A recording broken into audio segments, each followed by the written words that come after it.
앞뒤 자원분들과 함께 인사해 보시겠습니다. 참 잘 오셨습니다. 함께 인사하겠습니다.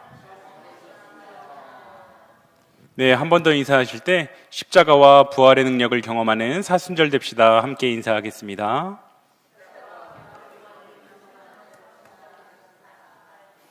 네, 오늘 이 시간 주님을 예배하시는 모든 일신교회 성도님들에게 하나님께서 부어주시는 놀라운 사랑과 은혜가 충만하게 넘쳐나게 되시기를 소망합니다. 저는 드라마를 즐겨보는 편은 아니지만 그래도 또 유행에 뒤처지거나 다른 사람들이 다 이야기를 하는데 대화에 못 끼는 것을 싫어해서 화제작이나 주변에서 아주 강하게 추천하는 작품은 시간이 날 때마다 챙겨보려고 노력을 하는 편입니다. 그런데 우리나라 드라마들을 보다 보면 자주 반복해서 등장하는 장면이 하나 있는데 바로 이런 류의 내용입니다. 돈이 많은 부잣집 가족 중 하나가 몸이 좋지 않아서 병원의 VIP실에 입원을 합니다. 이것저것 검사를 받고 나서 의사가 아주 미안한 표정으로 환자와 보호자 앞에 섭니다. 그리고 이 환자의 병이 치료하기 매우 어려운 불치의 병이라고 말하는데 그 순간 보호자 중에 한 명이 자리를 박차고 일어나 의사의 멱살을 잡습니다. 절대 그럴 리가 없다. 이 사람 살려내지 않으면 내가 가만히 있지 않겠다. 우리에게 너무나도 익숙한 드라마의 단골 장면입니다. 그런데 조금만 우리가 생각을 해보면 이 장면은 논리적으로 맞지 않습니다. 물론 사랑하는 사람이 죽을 수도 있다, 죽을 병에 걸렸다라는 말을 들었을 때 그 충격과 공포로 인한 그 보호자의 절박한 심정은 이해가 되지만 그렇다고 해서 의사가 그 분노의 표적이 되어야 하는 이유는 전혀 없기 때문입니다. 그 환자가 불치의 병에 걸린 것은 의사 때문이 아닙니다. 의사는 그저 이미 그 몸 안에 존재하던 병을 알려준 사람일 뿐입니다. 이런 장면은 사극에서 더욱더 극단적으로 나타나는데 어이가 왕을 진찰하고 중병임을 그 왕에게 고하는 순간 어이는 마치 그 선언 때문에 왕이 병들게 된 것처럼 엄청나게 큰 죄인이 되고 맙니다. 왕의 병이 어이의 말로 인해서 시작된 것이 아님에도 불구하고 나쁜 소식을 전한 사람이 그 나쁜 일의 원인이 되어버리고 마는 것입니다. 권력이 강할수록 그 착각은 더욱더 폭력적으로 표출이 됩니다. 이러한 착각이 일어나는 많은 이유가 있겠지만 그중 가장 큰 이유는 바로 중병을 선고받은 사람들이 바로 그 전날까지는 아주 멀쩡했기 때문입니다. 어제까지 아무렇지도 않던 사람이 오늘 병원에 갔다가 의사의 말 한마디 때문에 하루아침에 죽을 것 같은 그러한 병자가 되는 것입니다. 물론 병은 갑자기 생겨난 것이 아니라 이미 몸속에서 의식하지 못하고 있는 동안 오랫동안 그 몸 안에서 자리 잡고 서서히 진행돼 왔겠지만 그러나 인간의 감정은 알게 된 순간을 시작된 순간으로 착각을 하게 만들어서 그 사실을 알린 사람에게 분노를 표출하는 그러한 상식적이지 않은 행동을 하게 만드는 것입니다. 비슷한 예로 이러한 경우도 있습니다. 한 학생이 오래전부터 학교 내에서 발생하는 심각한 폭력에 가담하고 술과 담배에 빠져서 아주 방탕하게 살았는데 이러한 사실을 부모는 전혀 모르고 있었습니다. 그러던 어느 날 부모가 담임선생님의 호출을 받고 나서 학교로 불이 나게 가보니 자기 자식에게 심각한 문제가 많다라는 사실을 듣게 됩니다.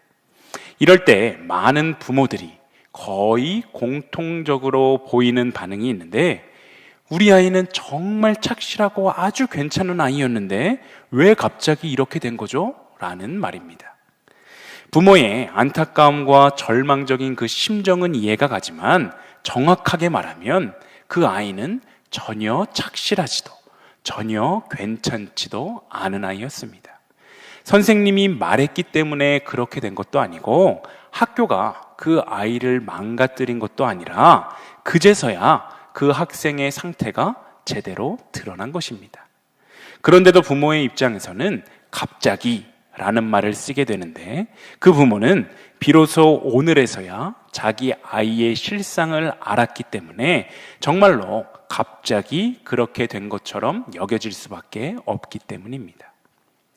지금 제가 말씀드린 이 세 가지 드라마 속에서의 가족이 의사의 멱살을 잡는 장면, 어이를 마치 죄인처럼 만드는 사극, 그리고 담임 선생님 앞에서 충격을 받는 부모, 이 이야기들에는 공통적인 한 가지 착각이 등장하는데 과연 무엇일까요?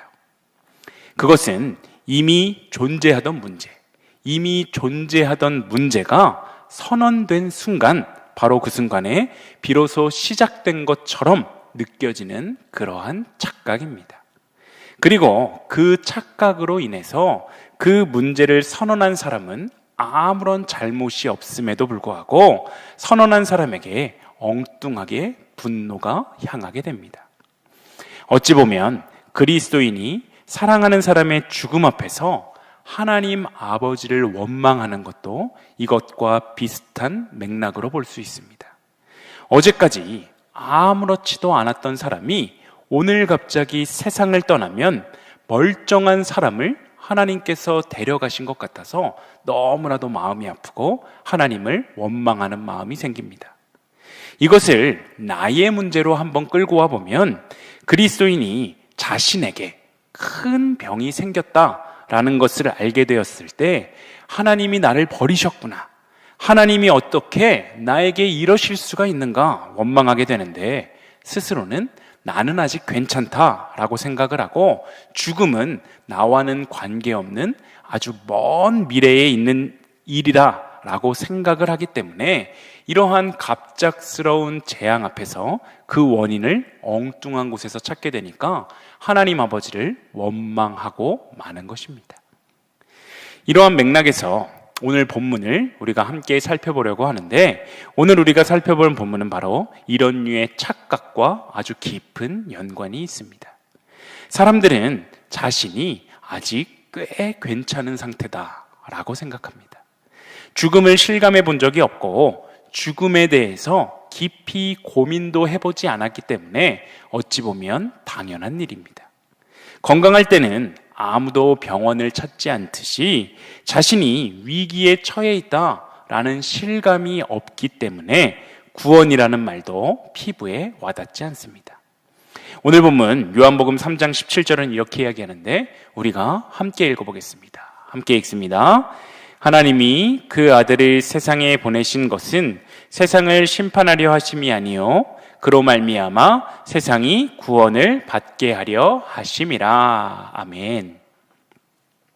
앞서 말씀드렸듯이 대부분의 사람들이 죽음이라는 것에 대해서 깊이 고민해 보지 않기 때문에 지금 함께 읽은 말씀, 하나님이 그 아들을 세상에 보내신 것이 세상을 심판하기 위함이 아니라 세상을 구원하기 위함이다 라는 말을 들어도 그 의미가 선명하게 와닿지는 않습니다.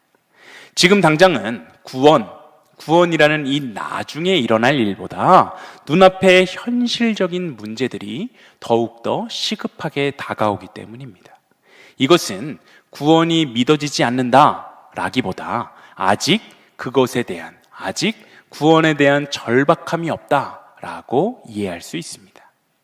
그래서 하나님을 믿지 않고 따르지 않는 사람들에게는 심판을 받는다라는 말, 정죄를 받는다라는 말은 전혀 납득이 되지 않는 그러한 말입니다. 나는 나름대로 열심히 도덕적으로도 또 양심적으로도 최선을 다해 살고 있는데 왜 심판을 받고 왜 내가 정죄를 받아야 하느냐 반문하기도 합니다.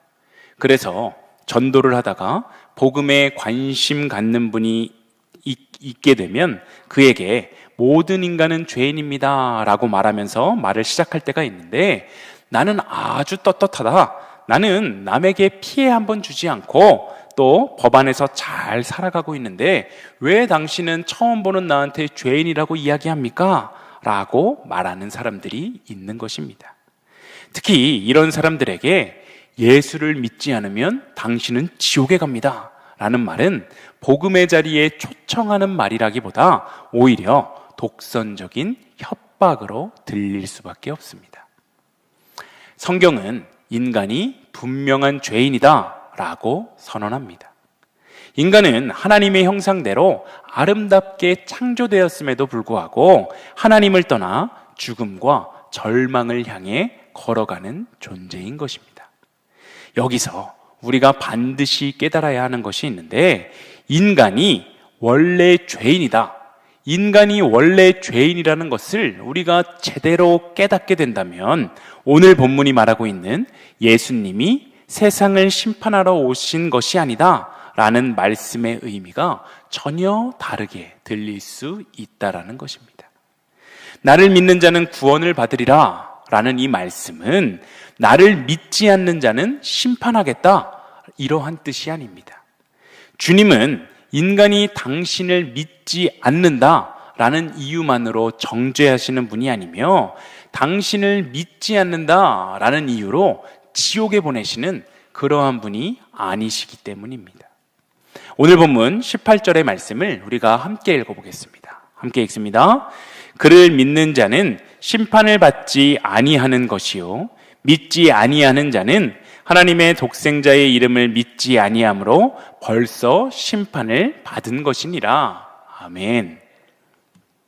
하나님을 믿지 아니하는 자는 벌써 심판을 받은 것이다 라고 말하고 있는데, 이 말씀은 하나님을 믿지 않기 때문에 심판을 받게 된다 라는 뜻이 아니라, 모든 인간은 이미 심판의 상태, 이미 정죄함의 상태에 있었다라는 것을 말하고 있습니다.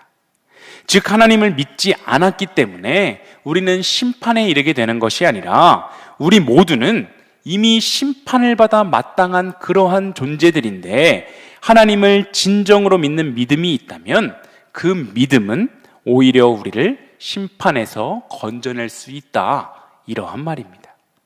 이 말을 더 쉽게 이해하기 위해서 두 가지 비슷하지만 완전히 다른 이야기를 대비해서 살펴보겠습니다.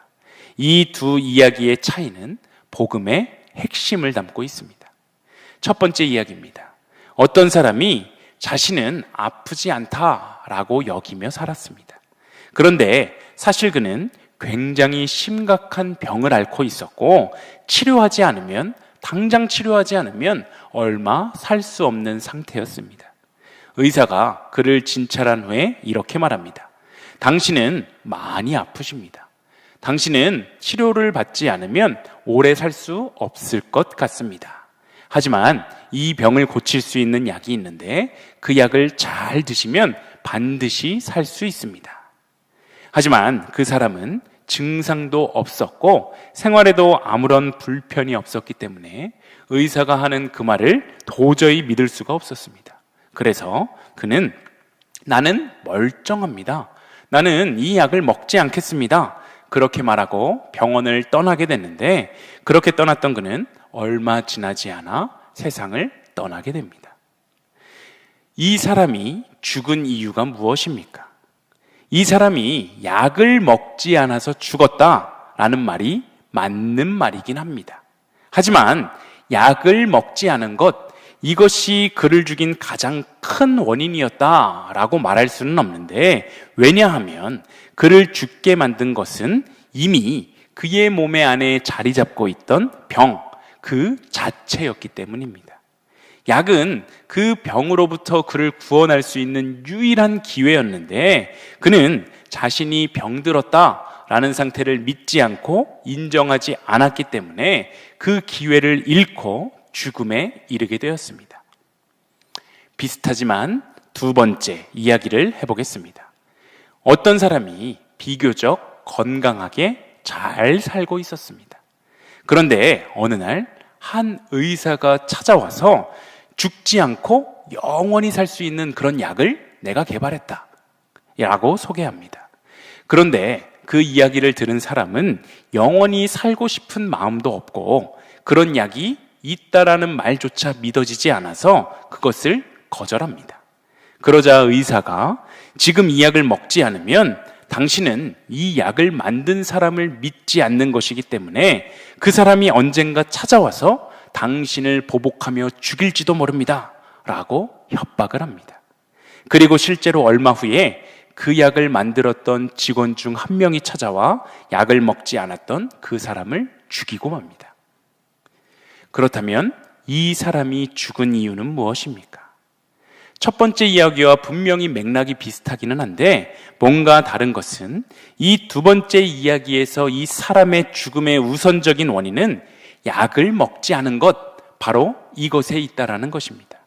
물론 첫 번째 이야기에서도 약을 먹지 않은 것이 죽음의 원인인 것은 맞지만 이미 몸 안에 심각한 병이 있었기 때문에 약을 먹지 않은 것, 이것이 직접적인 원인은 아니었지만 지금 두 번째 이야기는 건강했던 사람이 계속 건강할 수 있었지만 약을 먹지 않은 것, 이것 자체가 죽음의 직접적인 원인이 되고 말았습니다.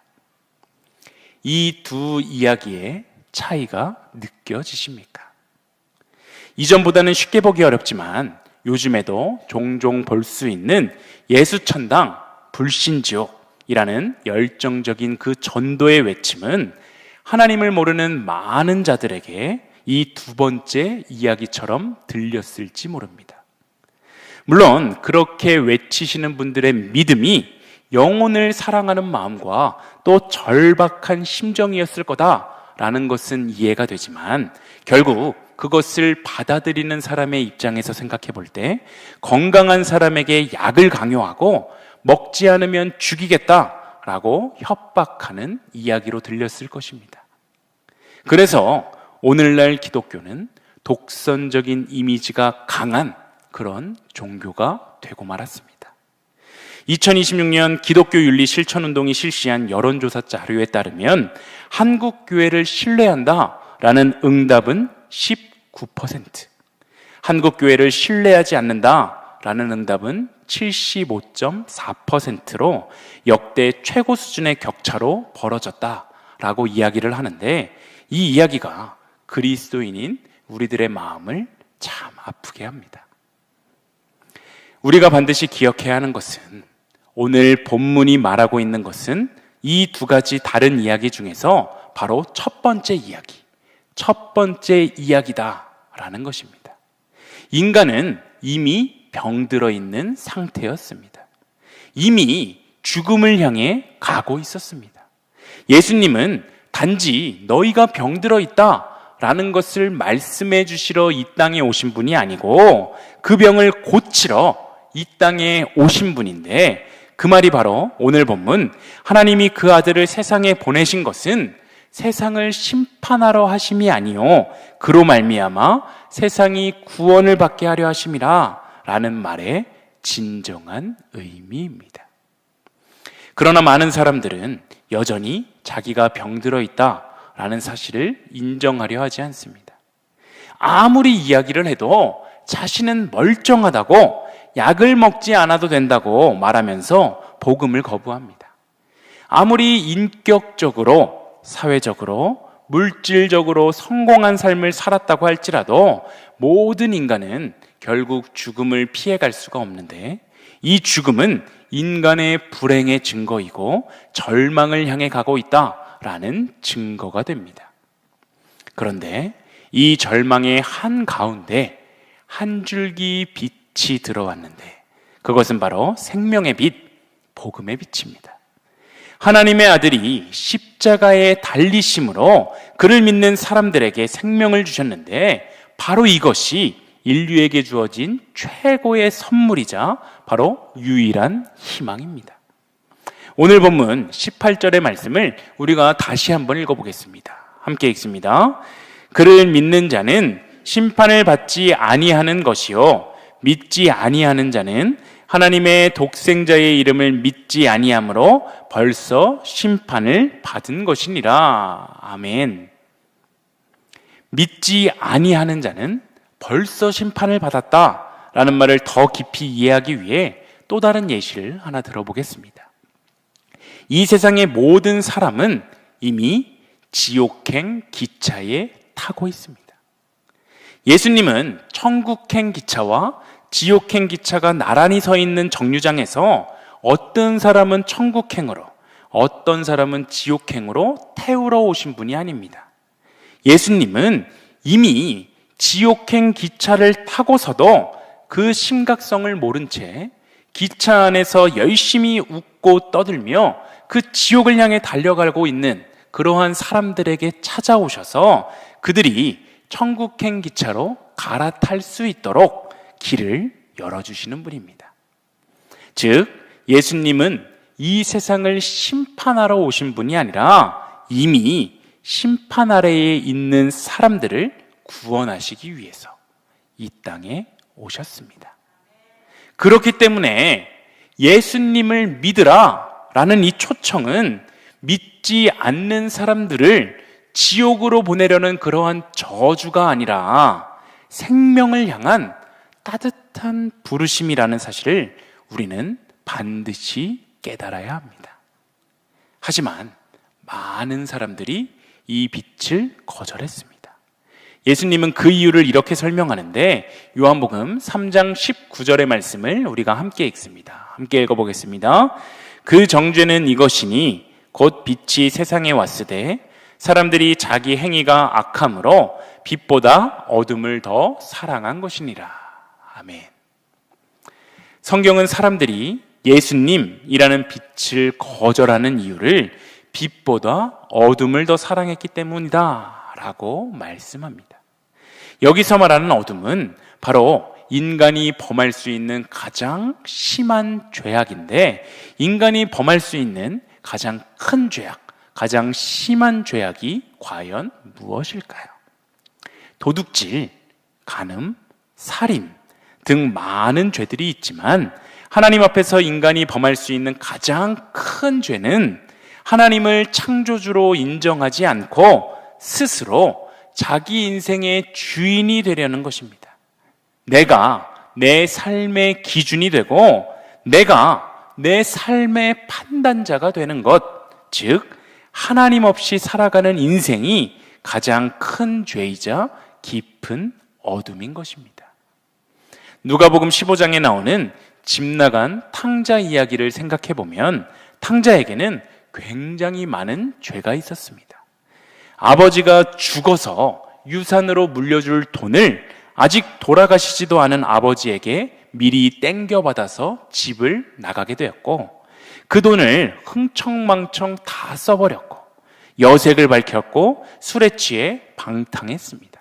하지만 그 모든 죄 중에서 가장 깊고 어두운 죄는 바로 아버지를 떠난 것이었습니다. 나머지 죄들은 아버지를 떠난 그 선택에서 비롯되었던 결과들이었는데, 아버지를 떠난 것, 즉 스스로 자기 인생의 주인이 되려고 한 것이 모든 비극의 시작이었던 것입니다. 다른 예로 바리새인들과 서기관들을 생각해 보면 복음서의 많은 곳에서 바리새인과 서기관들의 부정적인 모습들, 그들의 죄악된 모습을 많이 지적하고 있습니다. 그런데 사실 그들은 당시에 세리나 아니면 창녀들에 비하면 도덕적으로나 신앙적으로 훨씬 열심 있는 괜찮은 사람들이었습니다.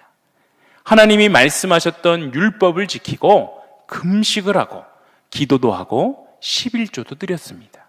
하지만 그들은 공교롭게도 바로 이러한 이유 때문에 하나님을 필요로 하지 않았는데, 나는 충분히 괜찮다라는 생각, 이 정도면 됐다는 자기의 의로움이 그들을 하나님으로부터 멀어지게 만들어서 교만이라는 가장 큰 죄악을 저지르게 만들고 마는 것입니다. 과연 우리의 인생은 어떻습니까? 내 인생, 내가 주인이 되어서 이 세상의 쾌락과 즐거움에 만족하며 천국행 열차로 갈아타라 라고 말씀하시는 그 주님의 음성에 귀를 막고 마음대로 살고 계시지는 않습니까? 주님은 지금도 이 순간에도 말씀하고 계십니다. 나는 세상을 심판하러 온 것이 아니라 세상을 구원하러 왔다. 누구든지 이제 나를 믿는 자는 심판을 받지 않을 것이다.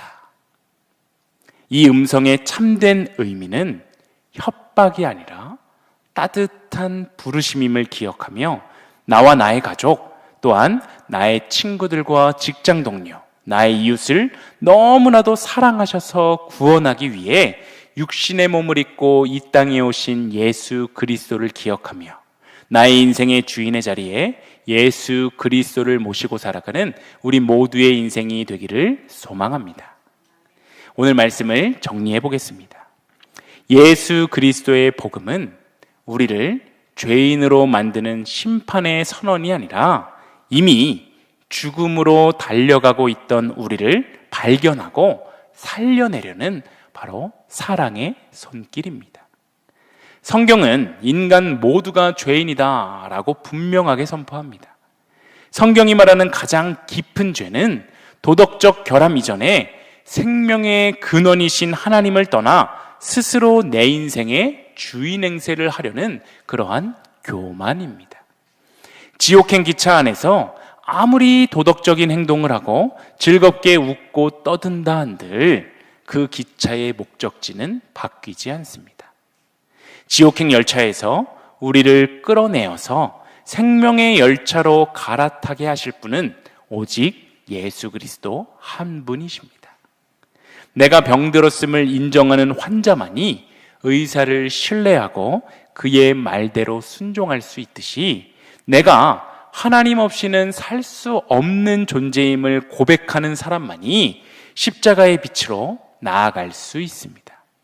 내 인생, 내가 주인이 되어서 내 마음대로 살아가는 것이 아니라 나를 구원하러 오신 주님의 초청에 응답하는 그러한 우리들의 인생이 되기를 소망합니다.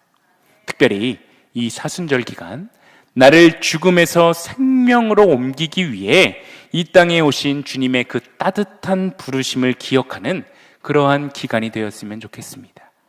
우리 인생의 주인 자리를 예수 그리스도께 내어드림으로써 참된 자유와 영원한 생명을 누리는 우리 모두의 삶이 다 되시길 간절히 소망합니다.